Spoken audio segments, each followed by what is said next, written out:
दोस्तों, राजस्थान का इतिहास मतलब सिर्फ राजा महाराजाओं की कहानियां नहीं है। इसकी असली आत्मा बसती है उन वीर जनजातियों के संघर्ष में जिन्होंने अपनी आज़ादी और सम्मान के लिए बड़ी बड़ी ताकतों से लोहा लिया। आज हम उन्हीं के संघर्ष और बलिदान की कहानी को जानेंगे। और हाँ, इसे हम हर उस एंगल से समझेंगे जो एग्जाम के लिए ज़रूरी है, ताकि हर फैक्ट, हर कॉन्सेप्ट आपके दिमाग में एकदम फिट हो जाए।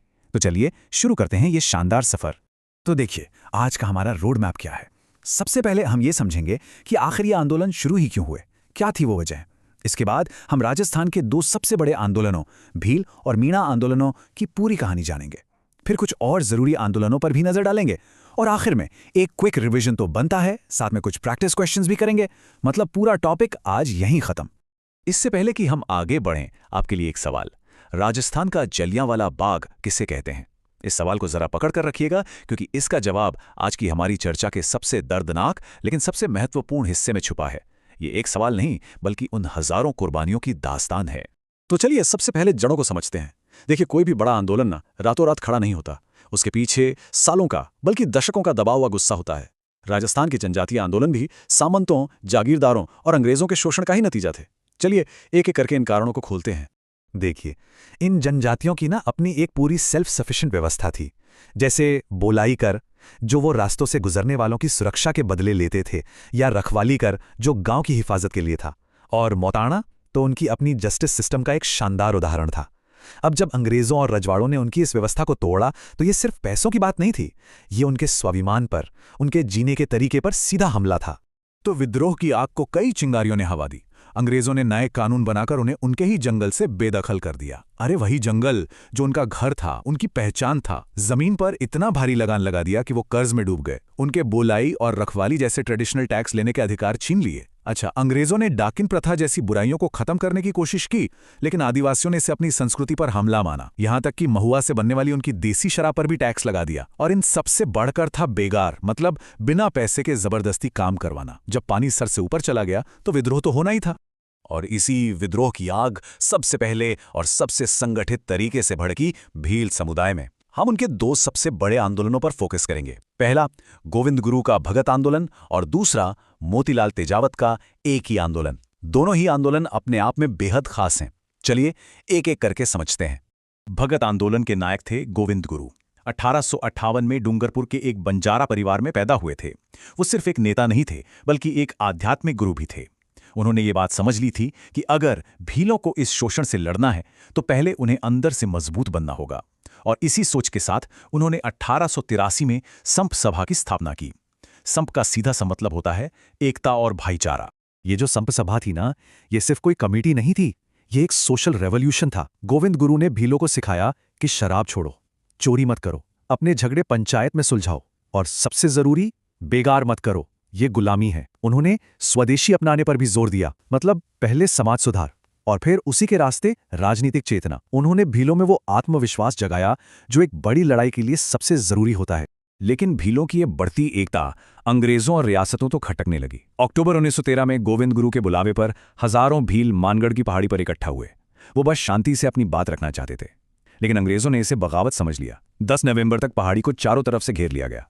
गोविंद गुरु ने बात करने की पूरी कोशिश की, अपनी मांगे भी भेजी, पर अंग्रेजों का इरादा बात करना था ही नहीं। वो तो इस आवाज को हमेशा के लिए खामोश करना चाहते थे। और फिर आई वो तारीख, 17 नवंबर 1913। अंग्रेजी फौज ने उन हजारों निहत्थे लोगों पर, जिनमें औरतें और बच्चे भी थे, बिना सोचे समझे गोलियां चलानी शुरू कर दी। कहा जाता है कि मशीन गनों से गोलियां बरसाई गईं। कुछ ही घंटों में 1500 से ज्यादा भील शहीद हो गए। जी हाँ, यही है मानगढ़ हत्याकांड, यही है राजस्थान का जलियांवाला बाग। ये वो कुर्बानी है जिसे इतिहास कभी नहीं भुला सकता। मानगढ़ का जख्म बहुत गहरा था, लेकिन भीलों का संघर्ष रुका नहीं। उन्हें एक नया और जोशीला नेता मिला, मोतीलाल तेजावत। तेजावत जी आदिवासियों पर हो रहे जुल्मों को देख नहीं पाए, और उन्होंने अपनी जिंदगी इस लड़ाई के नाम कर दी। उनका नारा ही था, ना हाकिम ना हुकुम, मतलब ना हम किसी जालिम राजा को मानेंगे और ना ही उसके किसी गलत आदेश को। ये सिर्फ एक नारा नहीं था, ये एक ऐलाने जंग था। साल 1921 में मोतीलाल तेजावत ने एक ही आंदोलन शुरू किया। एक ही मतलब एकता। उन्होंने आदिवासियों की हर छोटी बड़ी समस्या को एक 21 सूत्रीय मांग पत्र में लिखा। इसी को इतिहास में मेवाड़ की पुकार कहा जाता है।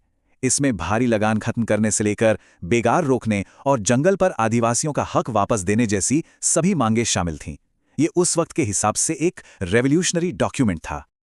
लेकिन अफसोस, इतिहास ने खुद को दोहराया। एक ही आंदोलन को भी उसी बेरहमी से कुचला गया। 7 मार्च 1922 को नीमड़ा गांव में सभा कर रहे भीलों पर गोलियां चलाई गईं, जिसमें 1200 से ज्यादा लोग मारे गए। तो देखिए, एक तरफ 1913 में मानगढ़ नेता थे गोविंद गुरु और दूसरी तरफ 1922 में नीमड़ा नेता थे मोतीलाल तेजावत। दो बड़े नरसंहार जो आदिवासी समाज के बलिदान की गवाही देते हैं। यहाँ 1 मिनट रुकेंगे। दोस्तों, अगर आपको इतिहास की इन गहराइयों में उतरना अच्छा लग रहा है और आप चाहते हैं कि हम ऐसे ही डिटेल्ड एनालिसिस आपके लिए लाते रहें, तो प्लीज़ चैनल को सब्सक्राइब जरूर करें और लेटेस्ट अपडेट्स के लिए हमारे टेलीग्राम चैनल से भी जुड़ें। आपका सपोर्ट ही हमारी सबसे बड़ी ताकत है। अच्छा, भील आंदोलन के बाद अब बात करते हैं राजस्थान के एक और बहुत बड़े और संगठित आंदोलन की, मीणा जनजाति का आंदोलन। इनकी लड़ाई थोड़ी अलग थी।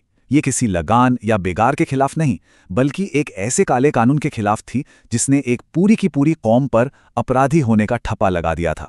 इस पूरे संघर्ष की जड़ में था ये जराइम पेशा कानून, जो 1930 में जयपुर रियासत में लागू हुआ। सोच कर देखिए, इस कानून के तहत 12 साल से ज्यादा उम्र के हर मीणा आदमी, औरत, यहां तक कि बच्चों को रोज पास के पुलिस थाने में जाकर हाजिरी देनी पड़ती थी, ये साबित करने के लिए कि उन्होंने कोई जुर्म नहीं किया है। मतलब आप जन्म से ही अपराधी हैं, जब तक आप खुद को बेगुनाह साबित न कर दें।